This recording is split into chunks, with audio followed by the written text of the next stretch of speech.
soy la coordinadora de flamenco y desde aquí, desde el Ateneo, queremos promover pues todas las perspectivas que hay sobre el flamenco, no solamente el cante, el baile, sino que queremos hablar con personas que nos transmitan la etnografía, como ahora Manuel Naranjo, que es un investigador y un profundo conocedor de este tema, y darle voces a todas las personas que estén metidas en este mundo, desde cualquier perspectiva. Bien, pues hablando de Manuel Naranjo, pues es natural de Jerez de la Frontera y desde pequeño pues ha vivido el flamenco pues de una manera muy directa. En primer lugar porque sus progenitores eran flamencos. Él es gitano, ¿no, Manuel? Sí, y el que está ahí, los dos que están ahí, que son familia mía. Ah, pues nada, encantada. Y esto ha hecho que él ame el flamenco y ame también pues, a su pueblo y quiere reivindicarlo de distintas maneras. Y le ha hecho acercarse, pues interesarse a otros aspectos de la cultura de la Baja Andalucía, porque no solamente de Jerez y del flamenco. Su acercamiento a la cultura de Andalucía, al andaluz y al flamenco, le va configurando desde diversos prismas, una visión transversal de lo andaluz y lo flamenco. Estudió el grado de música en la Universidad Internacional de La Rioja y actualmente es secretario de la Cátedra de Flamencología y Estudios Folclóricos Andaluces. Pero su andadura profesional se ha enfocado en la recopilación de la música tradicional de la Baja Andaluza, el estudio, el flamenco y esencialmente la historia y la cultura musical que se relaciona con la etnomusicología. Un palabra, ya él nos explicará después. Esto le ha llevado a conocer pues, los entresijos del arte hondo. No solo conocer la música baja andaluza, sino en dónde se produce esa música, en qué mundo se desarrolla, a través de quiénes vive y de cómo ha ido evolucionando. Es un estudioso del flamenco y de los flamencos, de las diferentes corrientes. La investigación de las fuentes del flamenco, de dónde procede, cómo se ha ido desenvolviendo las diferentes culturas que lo integran. A veces aportando datos muy precisos y documentados, otras veces desmitificando el flamenco, de dónde bebe y con qué se nutre el flamenco. Estudiando los diferentes palos desde un aspecto pues, musicológico, sus características, la métrica, la armonía, la melodía, las escalas y los recursos metodológicos que lo identifican. El lugar donde habitan la música tiene aspectos relevantes que nos van indicando cómo esas músicas se van desarrollando, quiénes las cantan, cómo las cantan, y de ahí el flamenco que conocemos no sería así si no se hubiera dado en la Baja Andalucía. Está claro que el flamenco se produce en otras regiones, Barcelona, Madrid, Extremadura, Ciudad Real, pero para Manuel está claro que sin ese pozo del sustrato bajo andaluz, el flamenco no se conocería con el carácter de cómo es hoy. Estudia la tradición morisca que se desvela en los cantes y en más de 800 años de historia. Juega con el elemento identitario de la representatividad de lo andaluz. Nos habla en sus estudios de desmitificar los barrios tradicionales, porque con el tiempo esos focos se han ido desplazando a la periferia, a lo que llamaríamos las barriadas. Las historias del campo que se han ido perpetuando y sedimentando para transmitirse de forma oral. Gitanos anónimos que han cantado en diferentes momentos y sus cantes se han transmitido de forma oral. Y también ha incidido en las maneras de cantar y actuar dentro del mundo flamenco. Los cantes nos llega igual que una melodía, una copla, unos acentos, unos silencios que se transmiten y a la vez estos beneficiarios lo transforman. Así el flamenco va evolucionando.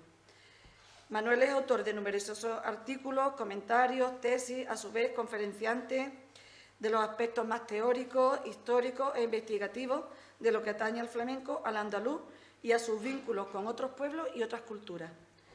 Hoy viene al Ateneo a hablarnos de los gitanos de Jerez, un tema muy interesante y que él nos va a desgranar poco a poco. Solamente yo voy a empezar preguntándote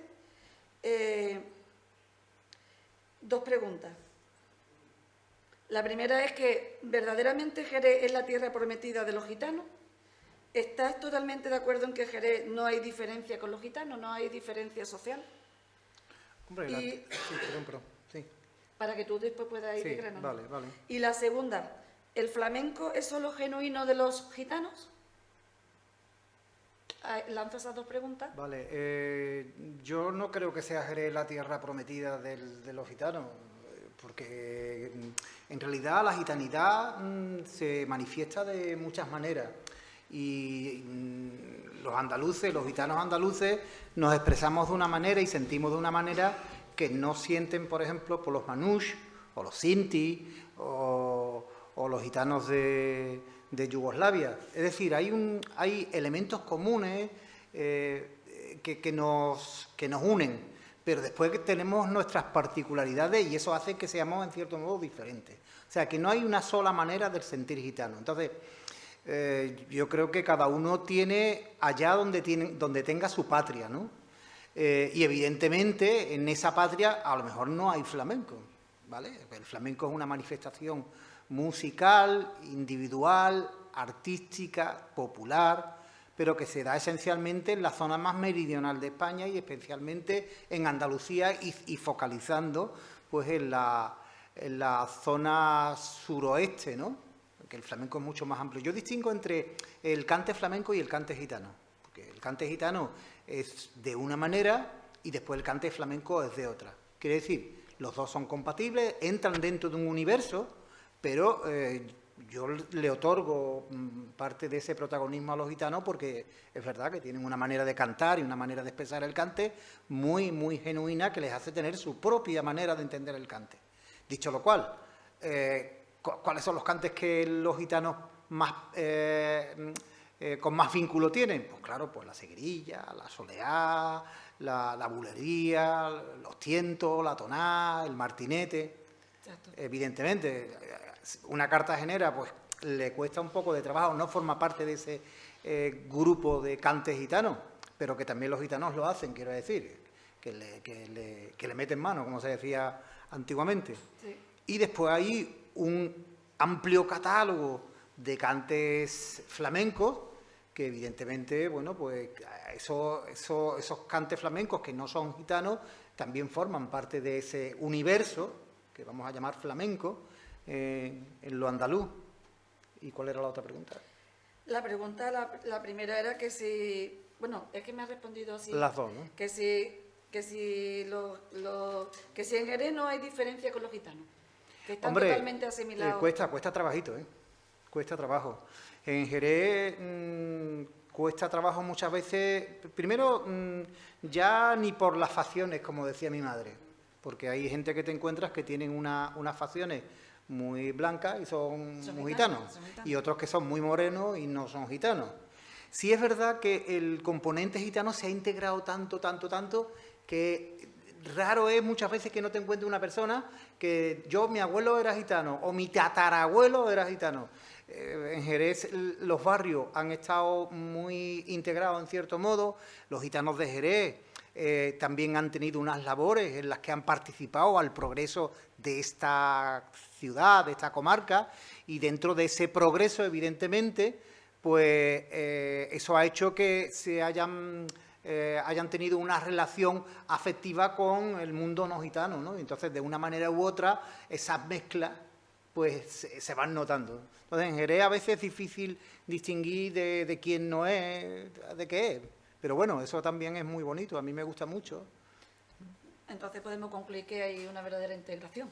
Sí, aquí en Jerez se está muy integrado. Bueno, pues cuando tú quieras. Muy bien.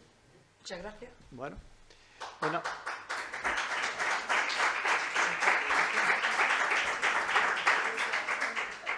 Si hubiera que distinguir un criterio de identidad entre los gitanos y que sirva como valor referencial, y evidentemente dentro del contexto social del pueblo gitano, esa es la lengua. Una lengua que evidentemente ha adquirido una dimensión traslacional que además se encuentra actualmente dialectizada. Es decir, los gitanos de España hablamos, bueno, casi no hablamos, porque prácticamente el caló le está costando mucho trabajo recuperarse. Hay unos intentos, pero le está costando mucho trabajo al caló recuperarse. y después tenemos una serie de dialectos, en cierta manera, pogodolectos, que se le llaman también, que aparecen en toda Europa. Entonces, no nos podemos, los gitanos, con el caló y el romaní, tenemos elementos comunes, pero no podríamos establecer una charla.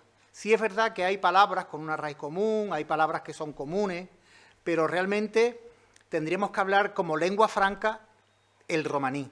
El romaní es la lengua que nos representa a todos y que poco a poco, bueno, pues el romaní se va enseñando y va teniendo cuerpo.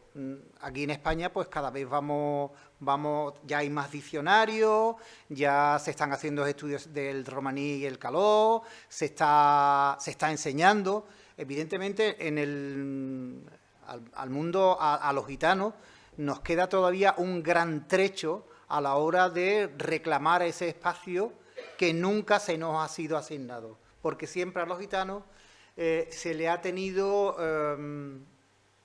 ha pesado sobre ellos la duda de todo, y es muy difícil con el paso del tiempo, y eso es una cuestión de educación, pues perder ese peso que tenemos desde que entramos hace 600 años.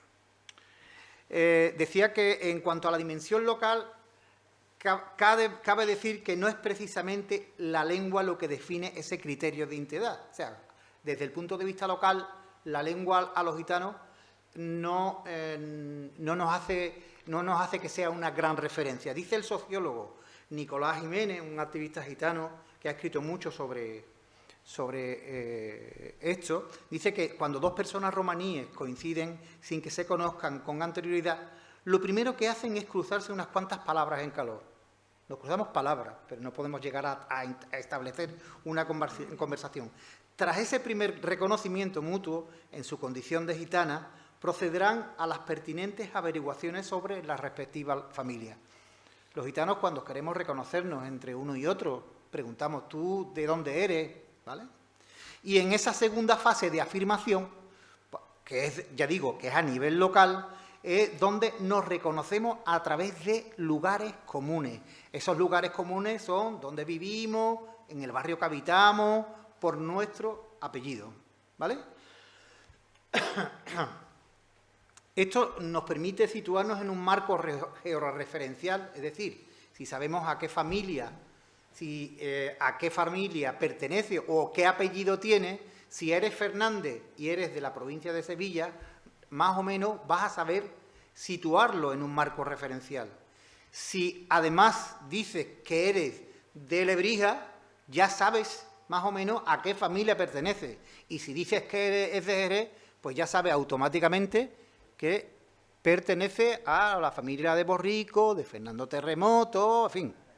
Rápidamente tenemos esa referencia, ¿vale? Pero centrarnos solo en este aspecto, es decir, en donde vivimos, en donde habitamos, por nuestro mote, nuestro apellido, yo creo que sería simplista y reduccionista. Estas sagas de flamencos, que ya he mencionado a los Fernández, pero podía mencionar a los Suárez, a los Jiménez, a los Soto, que además son todos familia. Cuando decimos primos no es por casualidad, estamos emparentados. Yo me llamo Naranjo Loreto Heredia Suárez, pero aunque no aparezcan otros apellidos, mi familia pertenece a la familia de los Soto, que son la gente de Sordera. Entonces, bueno, también pertenece a la familia de los Jiménez, que son los Moraos. Por otra parte, mi abuelo Loreto, que era Loreto, Vargas, Romero, en fin, que tenemos nuestra saga es importante. Bien, pero cuando hablamos de barrio donde habitamos, por la familia, yo he querido traer aquí a colación esta imagen de Jerez de 1825 y quiero situar a los tres barrios que donde habitaban y habitan todavía, bueno, habitan, ya por ejemplo en uno de ellos prácticamente no hay gitanos. Los tres barrios donde habitaban los gitanos. Tenemos el primero de la... ¿Esto tiene luz? ¿Sí? ¿Esto tiene luz? Bueno. Este de aquí de la izquierda... Manuel. ¿Esto tiene luz para indicar? Sí, a ver. ¿Tú sabes? Sí tiene, pero te lo digo ahora mismo.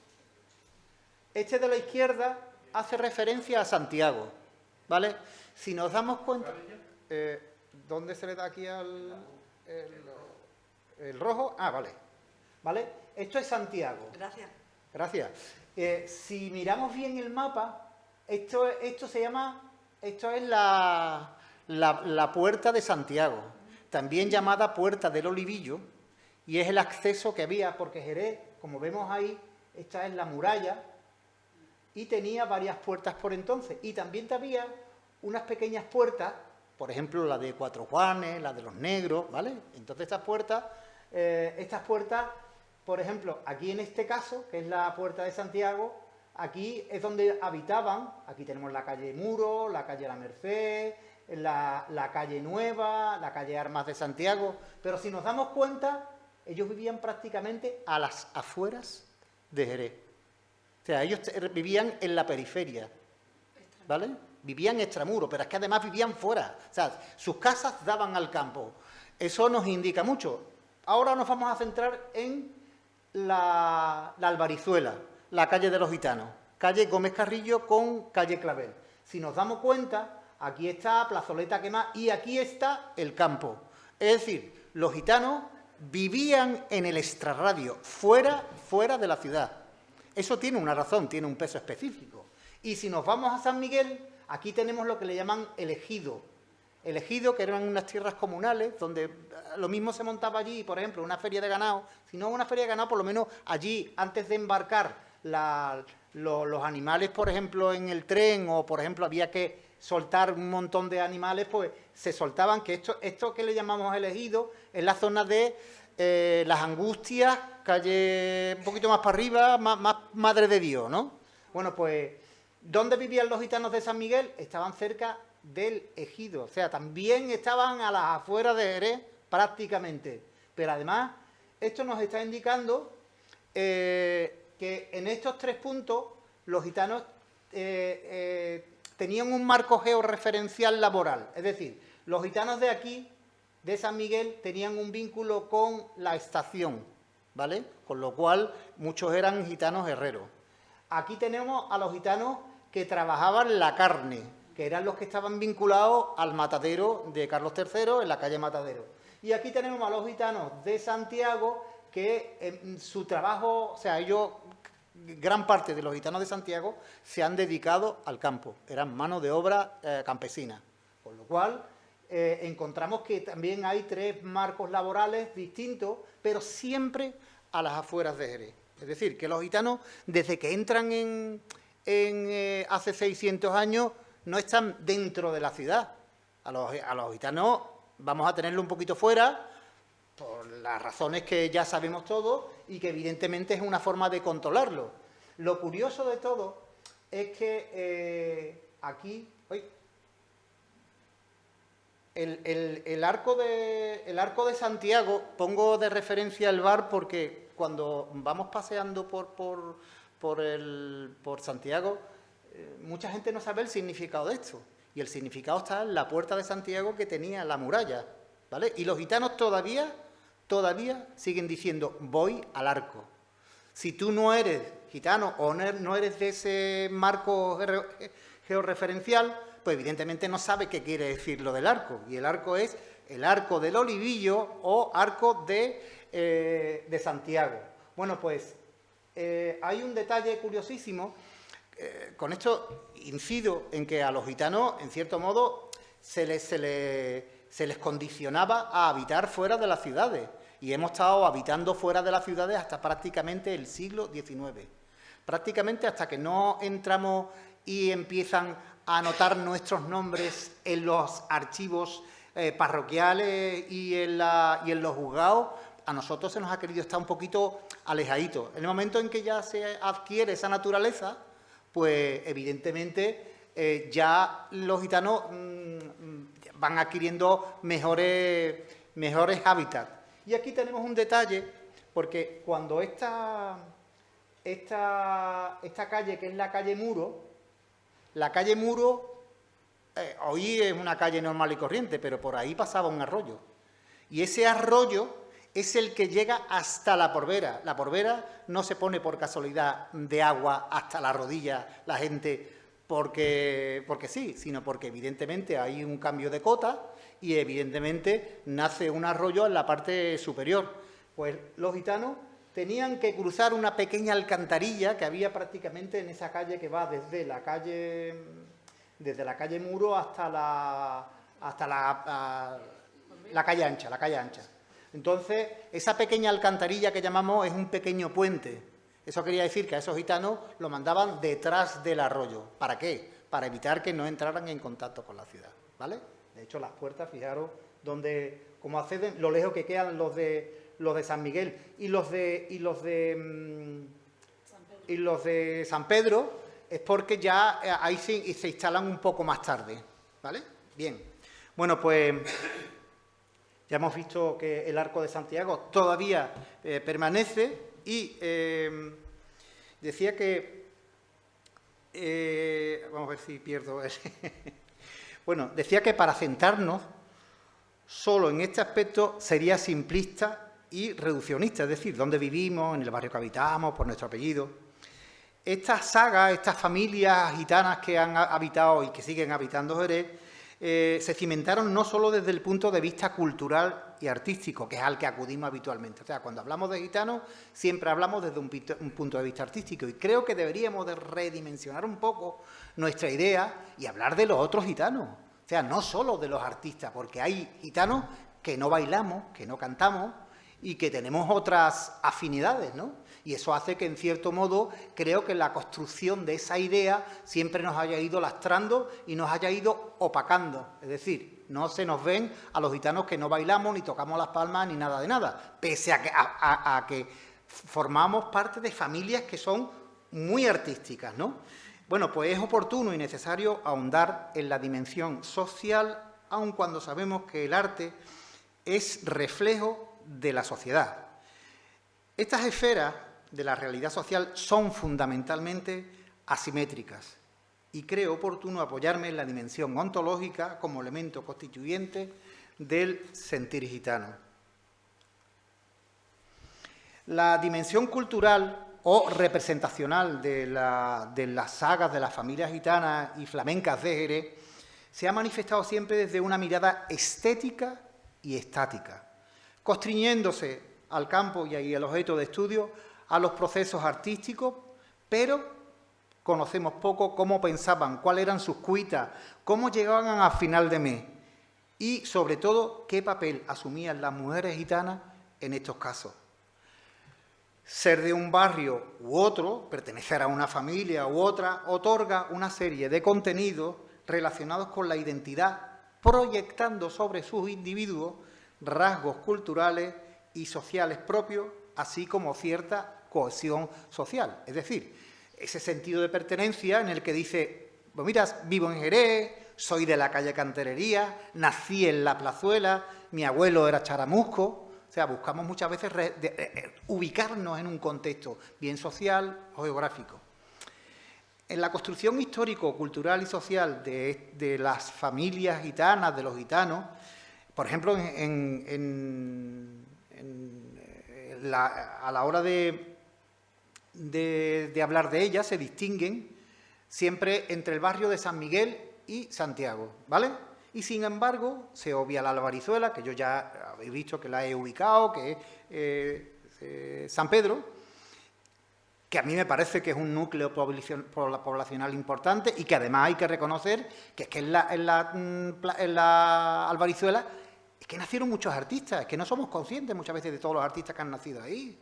Y creo que la historia no ha sido justa con ese barrio. Yo no he sido el que lo descubrió, fue José María Castaño, ha sido la persona que más ha apoyado esta causa y yo lo entiendo perfectamente porque además, si vemos el listado de gitanos que han nacido en ese barrio, no, es impresionante, pero además artistas muy buenos y también no artistas, quiero decir, ¿vale?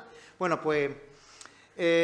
por otra parte, es importante tener en cuenta otros núcleos poblacionales importantes y muchas veces, con esto de que hablamos de San Miguel y Santiago, se soslaya la importancia de barrios periféricos como son la Asunción o el propio polígono.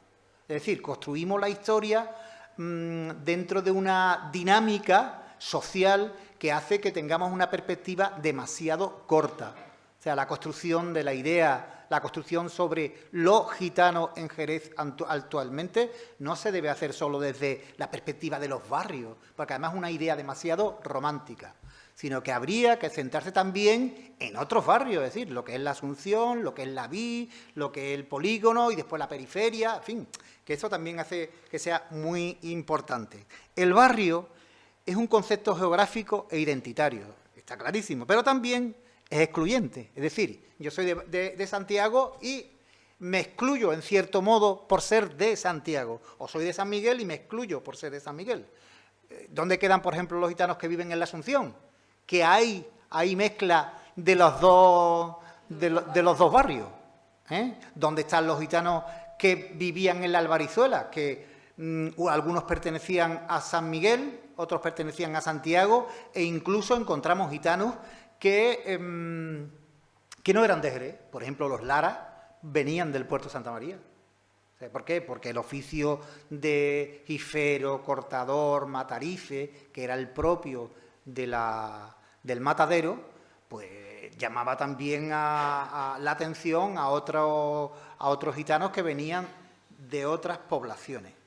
Pero bueno, el arte flamenco es una de las maneras de expresar esos atributos. O sea, el flamenco, ¿cómo lo expresamos? La visión que se ha perpetrado a las historias gitanas del flamenco se forjan desde la evocación y la esencialización a través de una mirada marcada por el gitanismo. El gitanismo no es otra cosa que la cara amable del antigitanismo, ¿vale? Adjudicando continuidad histórica a una versión estática del hecho cultural gitano, pero sin contar con los gitanos. Tras este relato se ha opacado infinidad de historias imbricadas en la memoria de los gitanos que nos hablan de estrategias y resistencias para sobrevivir. La dimensión identitaria y la dimensión artística generan entre ellas continuos préstamos, de tal manera que el arte entabla una relación dialéctica, es decir, con la sociedad, y en este caso con el barrio en la que se inserta, pues baila al estilo de Santiago, canta con el aire de San Miguel. Una palabra que marcada a fuego en muchos manuales de flamenco es vivencia. Esa es una palabra a la que se apela continuamente, que por manida, a mi juicio, me parece harto maltratada y que simplifica mucho lo que debería ser un conjunto de saberes y prácticas. Y este conjunto de saberes y prácticas son experiencias culturales que guardan la historia y la memoria cultural de los gitanos y, en particular, la de los gitanos flamencos. Esa vivencia está íntimamente ligada a la romipén, que en muchos casos se vive de una manera. La romipén es la gitanidad, es decir, el sentir gitano. Bueno, pues eso muchas veces se vive de forma discreta e íntima. Muchas veces no hay que apelar a elementos estéticos, sino que se puede ser gitano también en la familia, y de hecho se vive en la familia. Yo he vivido en una familia que ha vivido mucho la gitanidad desde dentro y no ha hecho alarde, pero nunca renuncia a esa gitanidad. Bueno, pues el flamenco hace uso de la palabra saga, dinastía, familia, para describir a los miembros de una misma familia que, por regla general, es muy representativa dentro del universo flamenco. Sin embargo, esa adscripción no es muy específica. La familia o la saga de Jerez están interconectadas. Los vínculos entre ellas se entretejen en una urdimbre colorista. Yo soy loreto y mi familia no solo es de Santiago, sino también de San Miguel. Con lo cual, pertenezco a una familia que vivía en San Miguel, en la zona de la calle Acebuche, por la zona de la calle Álamo. Son los Loreto Navarro de finales del 19, que después son también los Loreto de Manuel Torre, Manuel Soto Loreto. Vale. Bueno, pues esos lazos familiares se construyen desde la proxémica. La proxémica es la cercanía, ¿no? que evidentemente otorga la antigua casa de vecinos, esos patios comunales en los que vivían varias familias. Cuando se construye la historia del barrio de Santiago o de San Miguel o de la Plazuela, perdón, o de la Albarizuela, nos ceñimos a un área nuclear que además invita al estereotipo y a la búsqueda incesante de mitos fundacionales. Muchas veces queremos decir, esto nace aquí. ¿Y cómo sabemos que nace aquí? No lo sabemos. O sea, yo, por ejemplo, que tengo una formación en etnomusicológica, o sea, más cerca hacia a la antropología musical, yo suelo poner las cosas siempre en duda. ¿Por qué? Porque creo que hay que evaluar con distintos parámetros, con distintas herramientas. De esa manera, nuestra concepción de las cosas será mucho más transversal, ¿vale? Pero, ¿y quién ha ido construyendo esos mitos fundacionales? Pues no han sido los gitanos. O sea, los gitanos no lo han construido. O sea, las primeras noticias que tenemos sobre gitano y flamenco, que es lo que en cierto modo estamos tratando aquí, nos la da una persona que no es gitana, que es Antonio Machado, el padre de Antonio Machado. En ese momento es la persona que habla de flamenco porque alguien le habla de flamenco, pero él desarrolla un universo partiendo de su propio análisis, desde su propia perspectiva. Evidentemente, si no llegamos a tener los escritos de Antonio Machado del año 1888, hoy no podríamos estar hablando o estaríamos hablando de otra cosa, evidentemente. O sea, ha sido el gran precursor, el gran estudioso, pero eso no deja de tener otra perspectiva, la no gitana. Y a partir de ahí se ha ido construyendo también el mundo gitano desde una perspectiva no gitana y sin contar con los gitanos. Vale, bueno, pues si un gitano se casaba antiguamente, ¿vale? Pues ese gitano buscaba casa lo más cerca del barrio, como así lo hizo, por ejemplo, mi tatarabuelo Fernando, que lo primero que hace cuando se casa con mi tatarabuela, él busca una casa lo más cerca del barrio, pero no puede acercarse al barrio porque no hay casa. Pues se va a la calle Juan de Torres, que de la calle Juan de Torres a la calle Nueva prácticamente no hay nada. Y cuando ya hay una habitación, una accesoria, una casa, bueno, como lo llamemos, pues entonces cuando él ya se acerca a la calle Nueva o la calle de Cantarería, que son los dos elementos. También, por ejemplo, la calle sobre Eulalia o la calle de la Merced, que muchas veces centramos por ejemplo, el barrio de Santiago, y hablo del barrio de Santiago porque es el que más, con el que tengo más vínculo. Pero muchas veces cuando hablamos de Santiago solo hablamos de la calle Cantarería y la calle Nueva. Y no es justo porque hay que tener en cuenta la calle de la Merced, sobre Eulalia y sobre todo también hay que tener en cuenta incluso a la gente de San Mateo, que de Santiago a San Mateo no hay nada. O sea, lo que es la zona del Pozo de la Víbora también tenían un fuerte vínculo con Santiago, ¿vale? Bueno, la calle Tasdir. Bueno, la calle Tasdir y la calle Justicia, o sea que son dos elementos muy, muy importantes. Bueno, pues esa proxémica y esa cercanía que existe entre los gitanos, que cuando, por ejemplo, alguien se muere, pues es muy normal que se vayan a dar el pésame toda la familia, aunque no tengan un vínculo familiar, sino que es una norma no escrita, evidentemente, sobre todo antiguamente.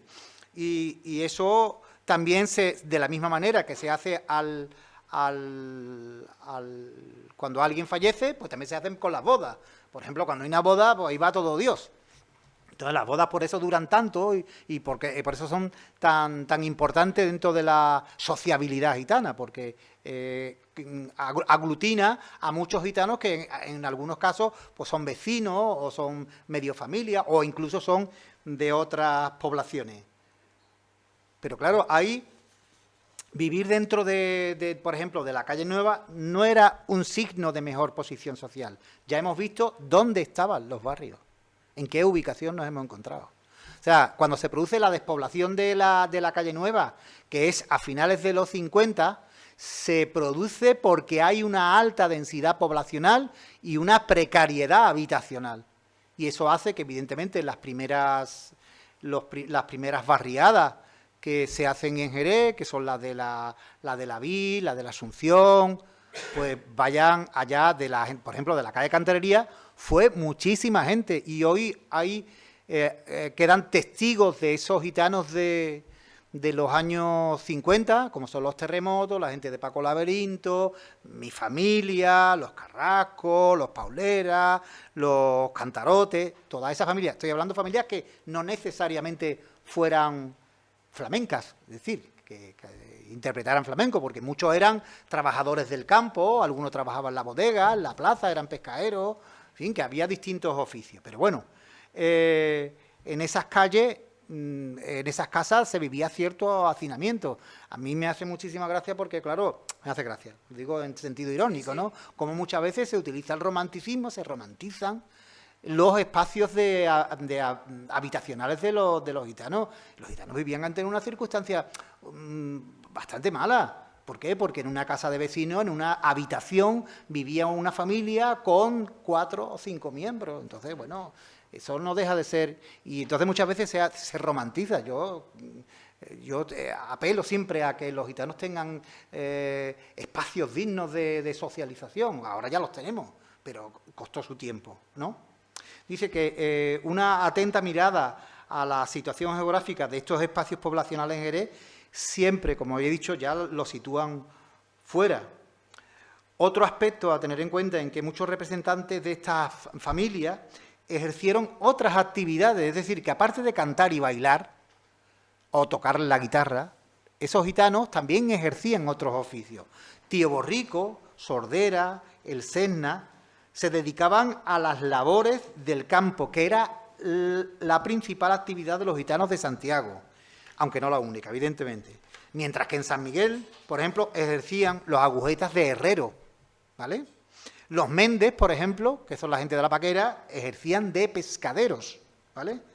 Así como las labores del campo. Y después estaban los que en la Albarizuela, pues teníamos a la gente que se dedicaba al tema de la carne, que eran los Lara, los Vargas, los Medrano, o sea, unas familias que procedían, que además tenían, digo, ya distinta procedencia, ¿vale? Y además también otro detalle, por ejemplo, que no se da, por ejemplo, en los otros dos barrios, que las mujeres también trabajaban en la carne, que eran las gandingueras. O sea, el menudo, mucho menudo que hemos comido y que se elabora en Jerez muchas veces, ha sido gracias a esas gitanas que trabajaba y limpiar el menudo tiene su peluceo, que además era una actividad extractiva de la que se sacaba muchas cosas, quiero decir, bueno, muchas cosas, porque no era solo la carne, sino que, por ejemplo, una vez hablando con un gitano antiguo de allí del barrio de la Albarizuela, me decía que ellos, por ejemplo, se dedicaban a la tripa, ¿no? Y la tripa la iban salando, la iban metiendo en barriles de sal y cada X tiempo venía un catalán y se las llevaba para hacer las butifarras, lo que se llevaba antiguamente, ¿no? Y con eso pues se sacaban unas perritas. Yo no sé después qué es lo que habría, porque además los gitanos de la Albarizuela eran expertos conocedores de los tipos de carnes. Lo digo con cierta sorna porque, claro, por ejemplo, en Cádiz había una costumbre entre los gitanos del matadero que ellos le llamaban carne de bragueta. Y carne de bragueta era que cuando se perdía un trozo de carne, ¿dónde iba a parar? Pues ahí donde no pudieran tocarte y sacar el trozo de carne. Y entonces con esa carne, pues, evidentemente, se alimentaban muchas veces la familia.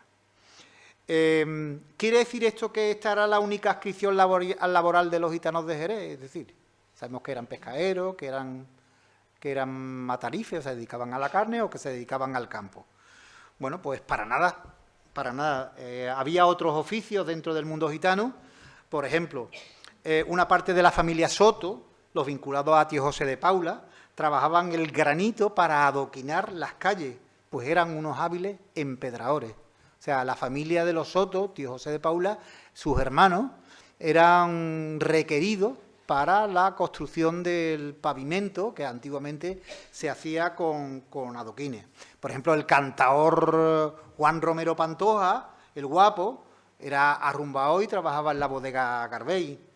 Otro gitano, tío Cabeza, que es el que vemos aquí, era zapatero de banquillo. Que un zapatero de banquillo era esos zapateros que vivían trabajaban en un espacio muy pequeñito, se sentaban en un banco muy pequeñito y allí iban ejerciendo sus labores. Pocos zapateros gitanos conocemos, y aquí, por ejemplo, Tío Cabeza, que además nos legó, curiosamente, no era artista, pero sí nos legó un cante muy bonito, el cante de Tío Cabeza, que aún queda en la tradición. Y recuerdo conocer a un gitano que era también zapatero, conocido como el Sordo, de apellido Carrasco, que en los años 30 estaba afiliado a la UGT. Quiere decir que también el compromiso de los gitanos a nivel político y social también era importante. Lo que pasa es que la criatura después, cuando llegó la dictadura de Franco, pues tuvo que esconder el carnet, pero lo guardó hasta que se murió, porque lo vimos, ¿no? Y bueno, es una manera también de ver que muchas veces da la sensación de que los gitanos no tenemos sensibilidad social, ¿no? Estamos ajenos a lo que pasa en el mundo. No es cierto. Los gitanos no. Lo que pasa es que hemos estado en la zona más débil de la historia. Y cuando estás en la zona más débil te hace muchas veces...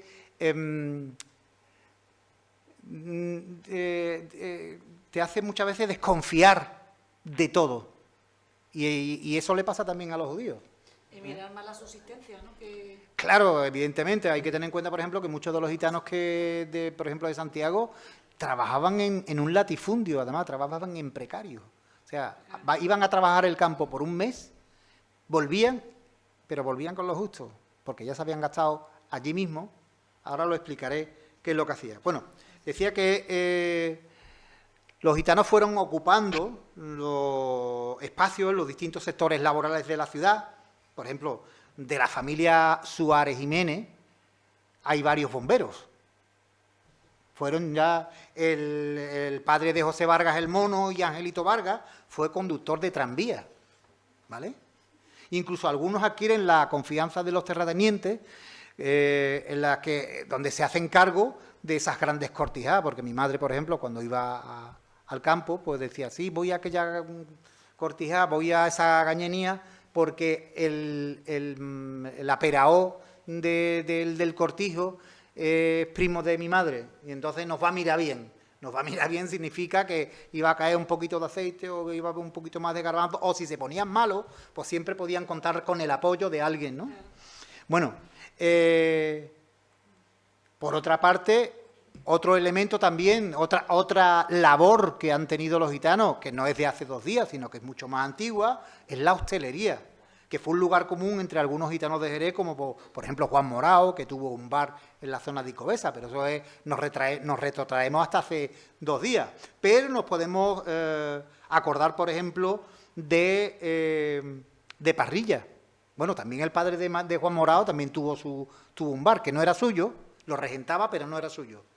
Y Parrilla el Viejo, el padre de Manuel Fernández Parrilla de Jerez, dedicó su vida al baile. No era un artista al uso, es decir, no era un artista que vivía específicamente del baile, sino que él tenía otra actividad y cuando salía a una fiestecita, pues allí estaba Tío Parrilla para lo que viera, que además, curiosamente, no es conocido ni como cantaor ni como tocador, porque además también tocaba un poquito la guitarra y además cantaba. Bueno, pues durante varios momentos de su vida regentó varios bares, enfrente de la plaza, el bar pequeño de la estación de tren y un pequeño kiosco cercano a la plaza de toros, donde recalaban pues allí artistas y toreros. Además, otro detalle de Tío Parrilla es que fue campeón de billar.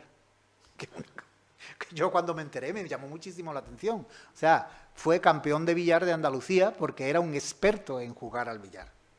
Bueno, y ya que hablamos de aficiones, pues podemos destacar la de Paco Laberinto, quien anduvo en el elenco de Conchita Piquer y Manolo Caracol y Lola Flores, que estuvo en el Tablao Zambra y participó en muchas películas. Bueno, pues Juan de la Plata, en su memoria, decía que además era un gran aficionado al cine. O sea, que eso también llama muchísimo la atención porque el cine en aquel entonces no dejaba de ser una afición un poquito cara. Y sin embargo, él le gustaba mucho ir al cine.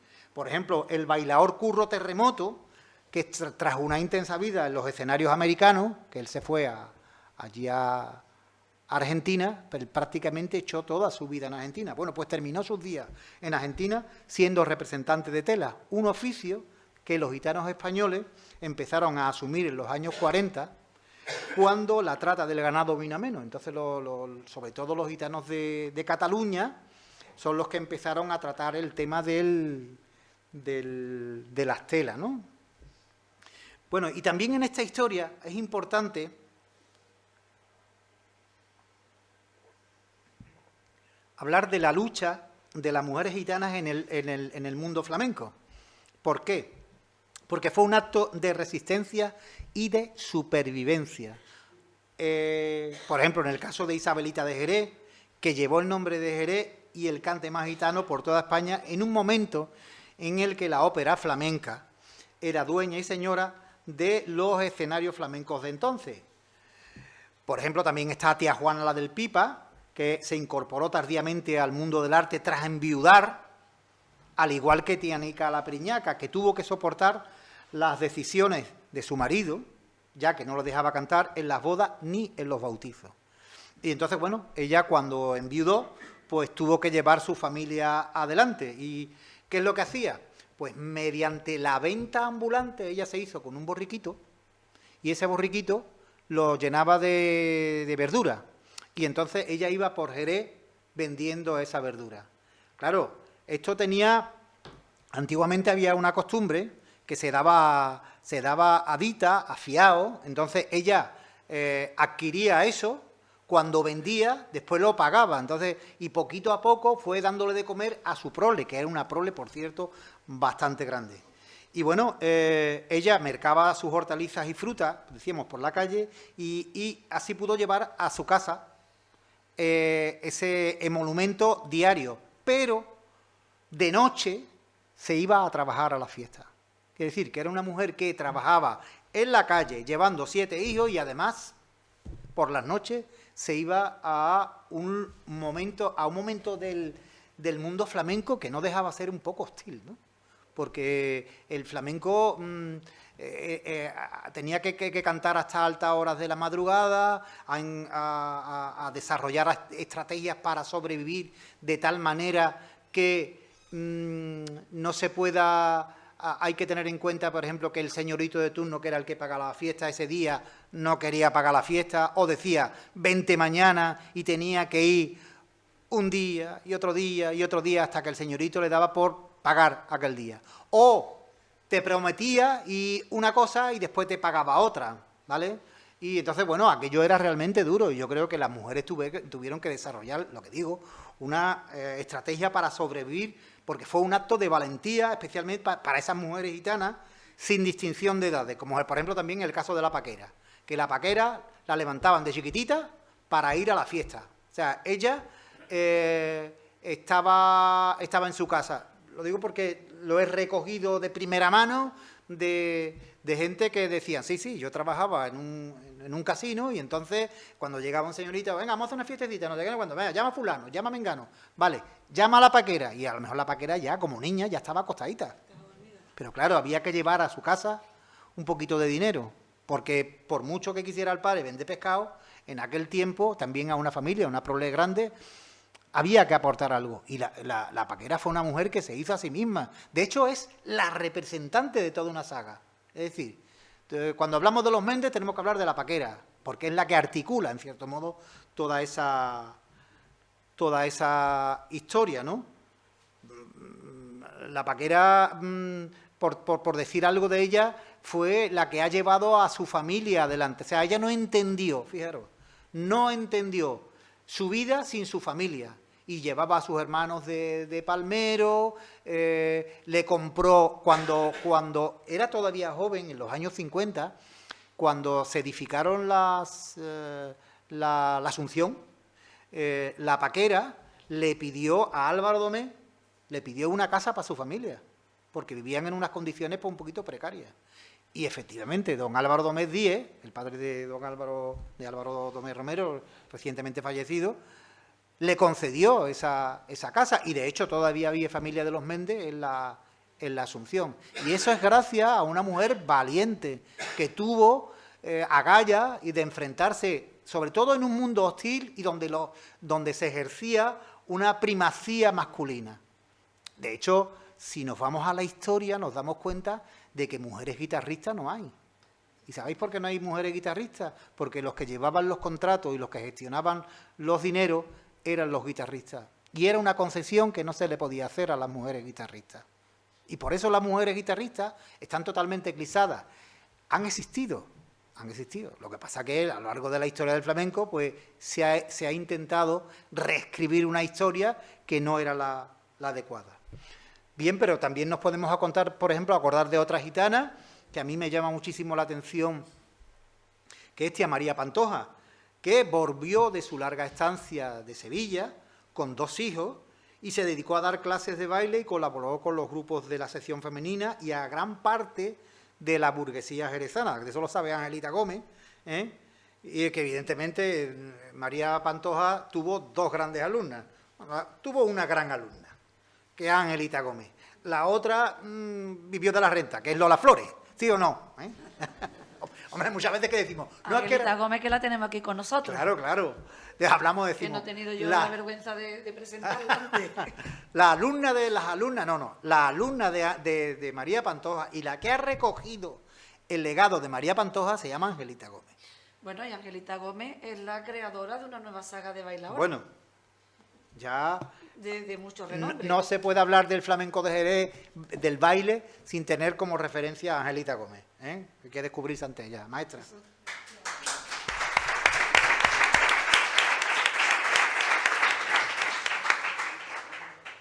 Decíamos que hablábamos de mujeres que se forjaron a base de representar también a la familia, pero desde una óptica feminista y feminizada. Y ahí tenemos a 2 mujeres que estaban empoderadas. Una era la Paquera y otra era Marivega, la de la Pañoleta. O sea, regentar un espacio, que cuando se habla de los espacios del flamenco, los espacios del flamenco eran para echarle de comer aparte, no eran un lugar precisamente adecuado para las mujeres. Y ella, por ejemplo, se atrevió, y además, fijaros la foto que tiene, que se ha puesto sus gafas negras, su bolso, o sea... Como diciendo, aquí estoy yo, ¿no? Que me parece una foto preciosa, por cierto. Bueno, pues en otro lugar, por ejemplo, otra mujer que creo que ejerció un tipo de resistencia y de supervivencia fue tía Bolola. La tenemos ahí en medio, chiquitita. Ella, pues esa mujer dio de comer a un montón de aficionados flamencos, pero no dio de comer, ella no tenía ni restaurante ni tenía casa de comida, sino que ella vivía por ahí por las 500, pasando el portal, vivía en una casita, y en esa casita vivía con su marido, y cuando alguien quería escuchar un poquito de cante flamenco, pues claro, eso entraban algunas perritas, pero allí comían, y entonces les guisaba un pollo, bebían un poquito de vino, y allí había una fiesta, y evidentemente pues ella hacía sus cantes, que hoy son unos cantes de referencia dentro del ámbito flamenco. Después, por ejemplo, aparte de tío Batacazo, que era su marido, tenemos a los Macarra, que montaron un freidor en la calle Larga, el freidor de Macarra, que algunos de ustedes ya conocerían, yo no llegué a conocerlo, pero claro, partiendo de las encuestas que voy haciendo, de las entrevistas, uno se va impregnando de toda esa historia latente. Una historia que es relativamente cercana en el tiempo, quiere decir que esto sucedió hace 70, 80 años, pero no deja de ser cercano, pero que forman y configuran, en cierto modo, la propia historia de Jerez, de los flamencos y de los gitanos. Bueno, en San Miguel, por ejemplo, tenemos una familia que se han dedicado a la herrería, que son los Fernández, que de hecho hoy tienen una empresa que se dedica a la herrería, por ejemplo, que está por allí por donde nosotros vivimos. Sí. Es decir, y ellos han dejado de ser el clásico herrero para convertirse en una empresa con capacidades y con un muy buen nombre. Y de esa saga pues procede... Creo que es uno de los hermanos o tíos de los de las fraguas, ¿no? Exacto. Bueno, pues... Yo quisiera hacer una incisión, un inciso con respecto al flamenco y los gitanos. Ya dice que Cristina Cruces que el flamenco nace para el arte en unas coordenadas de espacio-tiempo muy determinadas, totalmente resueltas ya en la segunda mitad del siglo XIX. Lo hace de la mano de artistas, porque el flamenco es un arte que es eminentemente artístico. Es eminentemente artístico.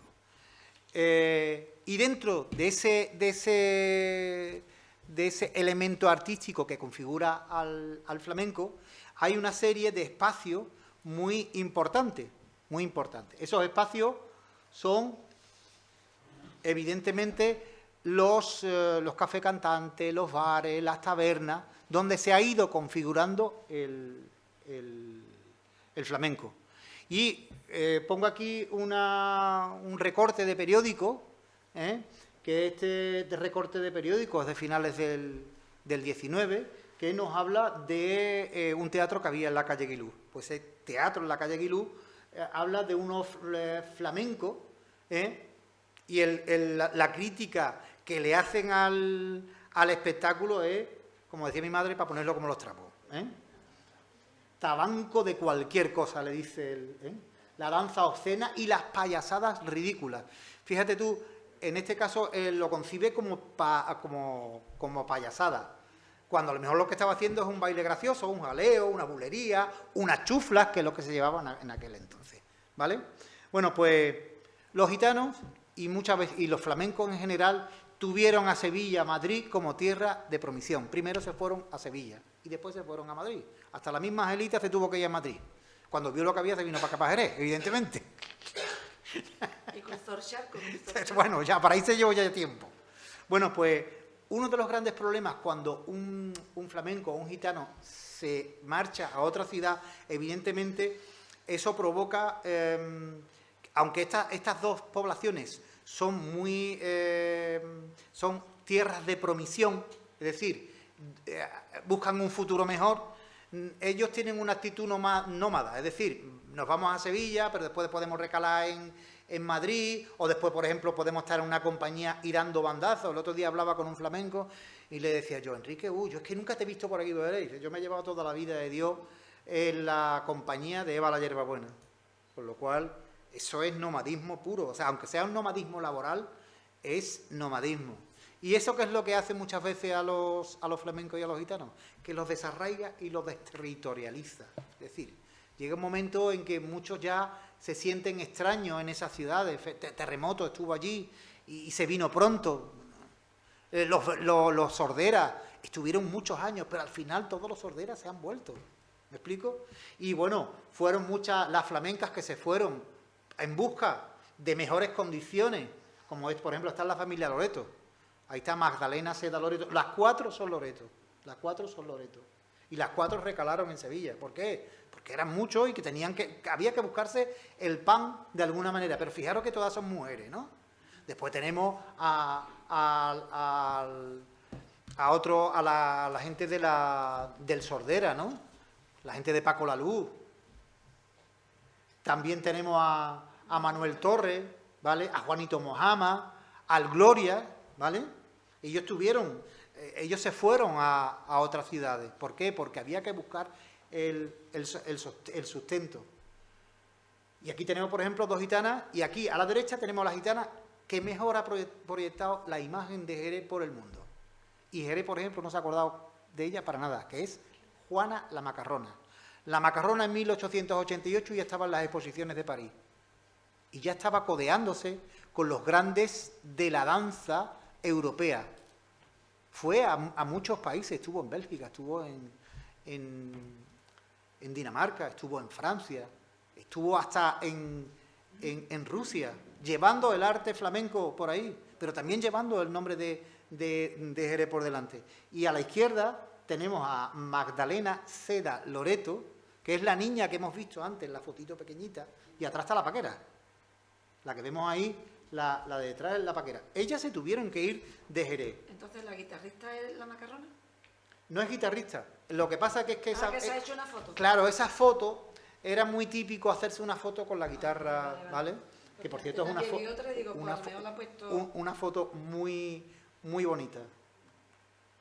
Decíamos que en este devenir de los espacios de representación están los teatros, el café cantante, el tabanco, las bodas, pero también están las casas de vecinos. Es decir, antiguamente en las casas de vecinos la gente se reunía, igual que la zambomba. O sea, la zambomba, que ahora está muy mediatizada y que es un producto artístico no doméstico, eso le ha pasado también al flamenco. Ahora es mucho más difícil encontrarte en una casa de vecinos, entre otras cosas porque ya no hay casa de vecinos. Pero después ya en un bloque no se va a poner, ya nadie canta. Lo que procuramos es tener la puerta cerrada para no ver el vecino de enfrente. No hay, ya esos espacios de sociabilidad no los tenemos en el flamenco, pero los gitanos sí han querido tener esos espacios afianzarse en esos espacios. Y, por ejemplo, los gitanos de la Asunción han tenido al volapié como elemento de representatividad. Por una parte, porque ahí recalaban todos los toreros, ahí estaban toda la gente del matadero, pero también todos los artistas. Yo siempre lo analizo más desde un punto de vista como espacio de sociabilidad y no necesariamente artístico. Ahí tenemos, por ejemplo, unas fiestas que se hacían en el matadero. Ese que estamos ahí en medio es Luis de Pacote el Viejo. Pacote el Viejo, ¿vale? Ahí está bailando, haciéndose una patadita por bulería, latita por detrás, Agujeta el Viejo, también está ahí, ¿vale? Eso en los años, sería el año 54 por ahí, 54, ¿vale? Vale, yo llamo a este espacio locus amenus, porque muchas veces cuando se habla de la gañanía, se romantiza mucho. Y a mí la gañanía no me parece un espacio romántico.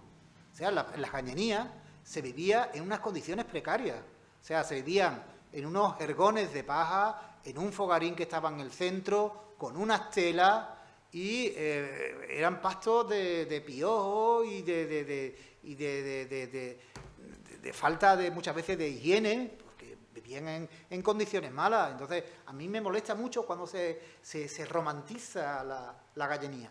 Es verdad que la gañanía tiene en particular que también es otro espacio de socialización. Es decir, parece como si las penas, cuando se comparten, son menos penas. Eso. Vale, sí, pero por ejemplo ahí las mujeres tenían un espacio, las gitanas tenían una responsabilidad muy importante, porque, por ejemplo, cuando un niño se ponía malito, había otra gitana, que eso es muy característico del mundo gitano, que es la solidaridad gitana. Cuando se ponía un niño malito, una gitana se quedaba con ese niño, aunque no fuera al campo, los demás iban al campo, ¿vale? En otro caso, por ejemplo, en este espacio, cuando iban, se concertaba un precio y después muchas familias iban con lo opuesto. Al ir con lo opuesto significa que necesitaban pues lo básico, y lo básico eran unos garbanzos, unas habichuelas, el pan, esto, ¿cómo se llama?, un poquito de tocino. Y claro, ¿eso cómo se pagaba? Pues se pagaba a cuenta. Es decir, cuando iban cobrando, o sea, no iban cobrando, iban trabajando, y cuando terminaban de las labores, es decir, hemos estado aquí un mes, hemos cogido tantos kilos de aceituna, de algodón o de garbanzo, ¿cuánto se me tiene que dar? Pues se te daba 200 pesetas. ¿Cuánto he consumido? 175, pues ahí tiene usted sus 25. Y se iban con lo opuesto, porque era muy duro el trabajo en el campo, ¿vale? Tío Borrico, por ejemplo, lo contaba, o sea, él y Sordera, ellos decidieron de motu propio ser artistas para desvincularse del mundo del campo, porque era explotador por entonces, ¿vale? Otro elemento que me gusta resaltar dentro de la historia gitana, ¿vamos bien de tiempo? Sí, vamos bien. Vale. Otro Bueno, ya hemos rebasado la hora, pero vamos bien. Vale.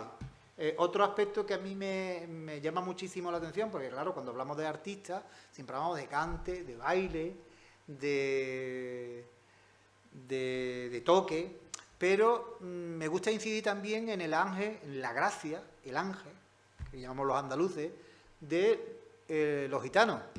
Y entonces, a lo largo de la historia, encontramos muchos artistas que, además de artistas, son para mí excelentes humoristas, o sea, pero además son humoristas innatos. Tenemos ahí al bombero, que es el Nano de Jerez, tenemos a Ochele, que era familia de Antonio Gallardo, a Diego Carrasco, que a mí mi Diego Carrasco me parece un showman de mucho cuidado, es un hombre que en escena es muy potente y tiene mucha gracia. José Vargas el Mono, Manolito Ojero y evidentemente Diego Pantoja. Diego Pantoja es ese personaje que aparecía en el programa del Loco de la Colina.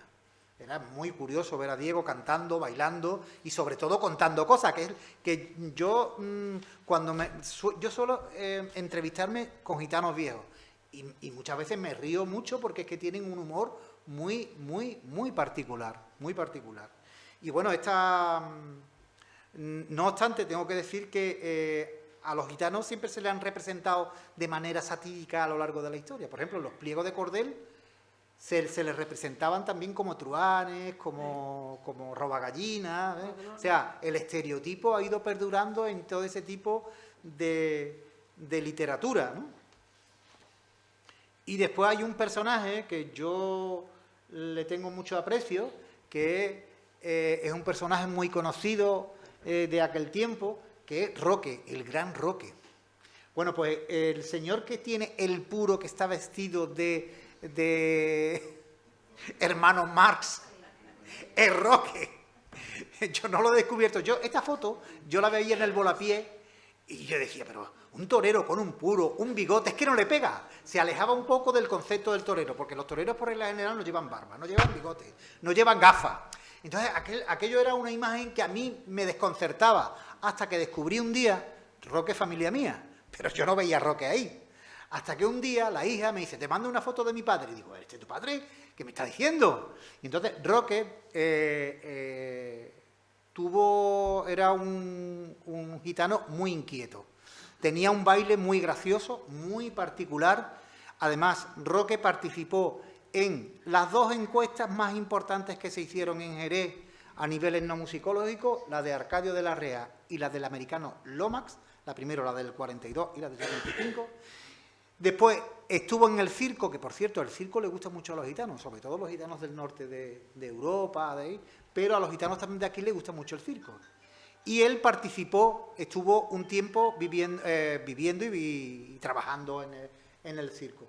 Este también es Roque, Roque también es de las señoras, el que tiene el bolso en la mano. Era un showman, pero además su vida era un hombre con muchas inquietudes, pintaba y todo, y además tenía mucho ángel. Eso lo sabe Angelita porque era muy gracioso. Bueno, pues Roque también participa en la película de, lo diré, que se me va el nombre, a ver si lo tengo aquí a mano, Duende y Misterio del Flamenco del año 1952. En Duende y Misterio del Flamenco también participa Roque, además si lo vemos en los créditos, él también aparece. Pero es que los gitanos de Jerez, muchos han hecho cosas en el mundo del cine. O sea, de lo local hemos ido a lo global. Y ahí tenemos a Chocolate, en Los Tarantos, tenemos a La Paquera, en una película con... a ver si me acuerdo... no me acuerdo en este momento la película. Bueno, y tenemos también a Terremoto, o sea, que ahí se ve a Terremoto que está ejerciendo de actor, Todas, aunque muchas veces aparecen cantando, pero ya poco a poco los vamos viendo. Por ejemplo, a Rafael Romero el Gallina lo vemos vestido de bandolero, que él canta, pero también ejerce de bandolero, ¿no? Que esto es muy curioso. Y aquí tenemos, por ejemplo, distintas películas en las que han participado muchos gitanos de Jerez. Aquí tenemos... esto es Rito de Geografía del Cante, Duende y Misterio, Agujetas Cantaor, La Paquera, y esto es Martín Gala. Martín Gala es la película que hizo Lola Flores, una película donde ella decía, allí me llenaron la cabeza de pajarito para irme a Madrid. Claro, ahí ganó dinero. Y ella cuando vio todo el dinero que ganó, dijo, ya estoy yo en Madrid para ganar dinero. Pues la pobre se tuvo que venir con la cara partida. ¿Por qué? Porque después no era todo tan fácil como ella imaginaba. Y esa película, pues representa muy bien también, representa muy bien los cantes de Jerez. se escenifica una zambomba que yo llamo una zambomba artificial, porque no es una zambomba. Hasta las zambombas se ve que no son las propias de aquí, pero es relativamente simpática, aparte que esa película se hizo aquí en la Baja Andalucía, se hizo por esta zona. De hecho, hay imágenes de la bodega de Misa, la que está en la calle, en la Capital de España, exacto, ¿vale? Dije que había una serie, esta es la película de Edgar Neville, ahí tenemos al Carbonero, a Roque, a la Gitana Blanca, a Romerito, a la Fernanda, a Juanaje, o sea que estoy hablando de gitanos, muchos de Jerez, la Fernanda era de Utrera, que después adquirieron mucha notoriedad, pero fíjate tú, todos después tenían un oficio, porque el Carbonero tenía un oficio en la Plaza Platero, tenía una esto de frutas, una frutería, panadero, eso es. Tenía una panadería, Roque se hizo matarife, Juanaje regentó un bar durante muchísimo tiempo, que al final tenían todos sus trabajitos, ¿no? Y también hubo gitanos que tuvieron, bueno, pues muy buena relación con la burguesía de los años 50. Aquí tenemos a Antonia Suárez Jiménez, la Chiva, que en este caso el personaje que veis, voy a dar media vuelta, aquí, aquí tenemos a Gary Cooper, a Luis Miguel Dominguín, y esta es mi tía Antonia, ¿vale? Las dos son mi tía Antonia. Esa foto, aparecen más fotos de ese carrete, aparecen más fotos en los fondos de la Biblioteca Nacional y demás en una agencia de prensa importante, no sé si es Europa Press, donde aparecían las visitas, que fueron 2 visitas las que hizo Gary Cooper. Y ya he mencionado antes, aquí tenemos la chica que porta a una niña pequeñita, es la Yoya. La Yoya. La Yoya de allí de... Es la Yoya. Una de las tatas es la Yoya. De la Peña Tío José de Paula. Y con toda probabilidad, ella es tía Juana la del Pipa. ¿Vale? Y esta es la casa al final de la calle Nueva, que era una casa que estaba en un estado bastante precario. Bueno, pues Lomas estuvo allí. Bueno, aquí tenemos la casa. Fíjate si estaba malamente. ¿Vale? El Palacio de Cristal, le decían. Sí, ¿no? Estábamos malamente. Bueno, y esta señora es Mariquita Soleá. Mariquita Soleá, la hermana de Terremoto. Porque ahí vivían todos los terremotos. ¿Vale? Aquí vivían todos los terremotos, incluida la familia de Juana del Pipa, ¿vale?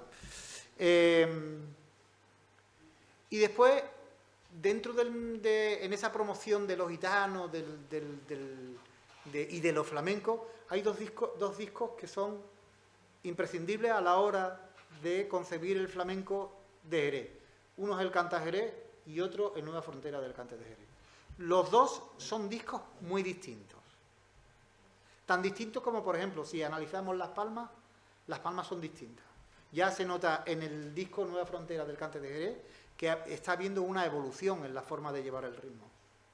Sin embargo, la mejor fiesta, el mejor registro que hay de flamenco es, para mí, el Canta Jerez. Porque además tiene una fiesta que dura casi 15 minutos, que es una auténtica gozada. ¿Y por qué reflejamos estos dos discos? Porque se procuró... En el flamenco se juega mucho con la teatralización, es decir, tendríamos que inventar. El flamenco, desde que nace, se teatraliza. Es decir, lo sacamos de un espacio que es de valor de uso, que usamos, para convertirlo en un espacio de valor de cambio. ¿Qué cambiamos? Nuestro arte por el dinero, ¿vale? Y entonces, continuamente se va teatralizando. Y aquí se quiso hacer una teatralización, que claro... A simple vista, en un disco, ¿cómo lo vamos a ver? Bueno, pues ellos lo que hizo, el productor lo que hizo es, me traigo a Tío Borrico, lo montan en el talgo y le dicen a Tío Borrico, tío, tú no te muevas de aquí, que te van a recoger cuando abra la puerta. Efectivamente. Entonces, él, allí hecho, él tomaba sus cafelitos y todo mientras iba en el talgo. Y los demás intérpretes estaban ya en Madrid. Pero el productor tuvo la feliz idea de recrear un espacio, fijaros, recrear un espacio en el estudio de grabación. Bueno, pues lo recreó. Dejó que los músicos, que los intérpretes fueran un poco a su aire, de tal manera que ellos, si cantaran, tuvieran en cuenta solo el micrófono. El micrófono era importante que lo tuvieran muy en cuenta, pero allí había muchas botellas de vino, allí había comida, allí había una especie de entarimado para que pudieran echar sus bailes. Y uno de los bailes más bonitos que yo, vamos, es que me lo imagino, está en ese disco, Ahí encontramos muchas veces también elementos de complicidad, o sea, hay una intertextualidad en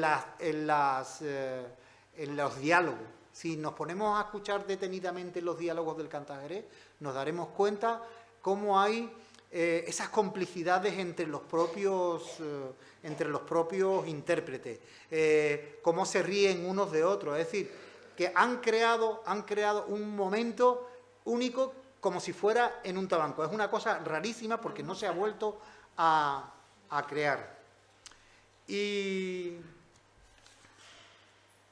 otro momento también importante donde Jerez tuvo mucha proyección fue,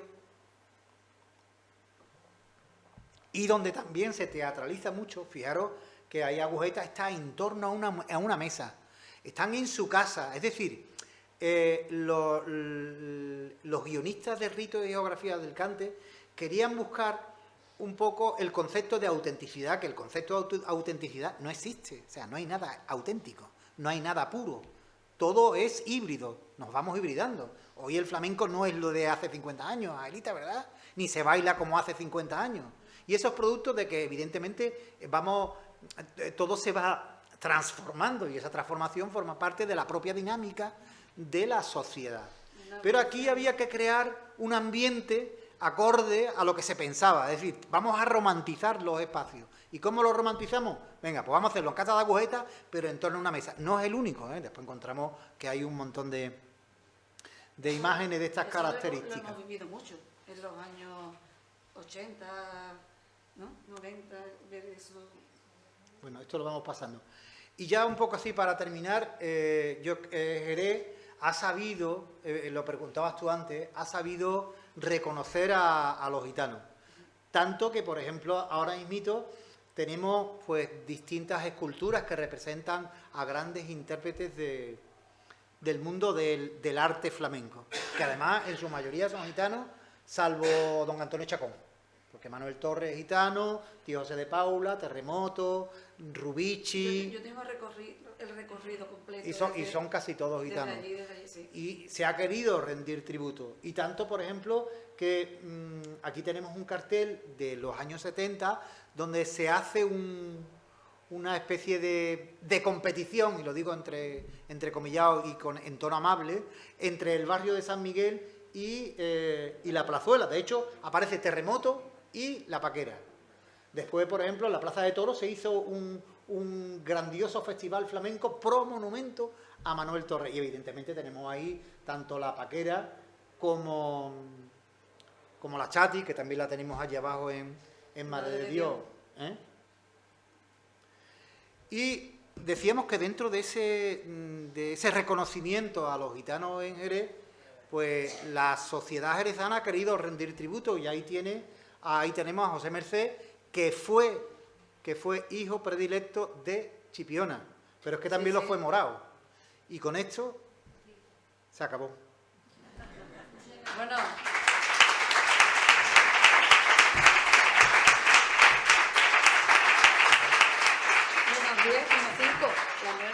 Las 9 menos 5. Yo te avisé. Lo siento, Pero bueno, es que ha sido súper interesante. Lo siento.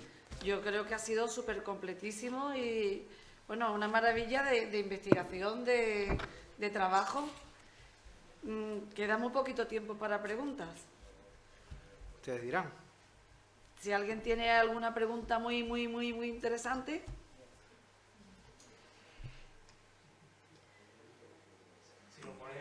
No. No pregunta a nadie, ¿no?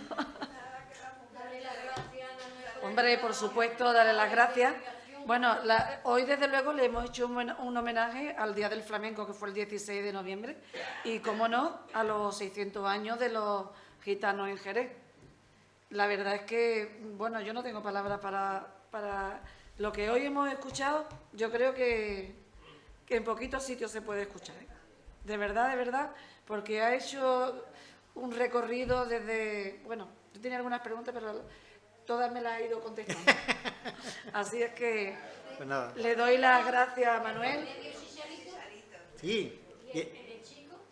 ¿El niño? Yo. En la calle Quinto, la cátedra de la calle Quinto. Y el Torrito. Claro, yo soy el niño. Lo he puesto por eso precisamente. Bueno, pues Nada.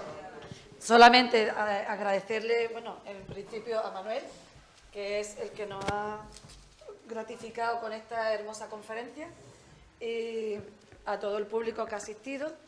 Les doy las gracias por estar aquí y le vamos a dar como homenaje, bueno, reconocimiento de haber estado aquí en el Ateneo, que me parece que ya es la segunda que Sí, tiene. ya la segunda que tengo. Muchas gracias, muchas gracias. Y un Muchísimas gracias. catavino. Muchas gracias.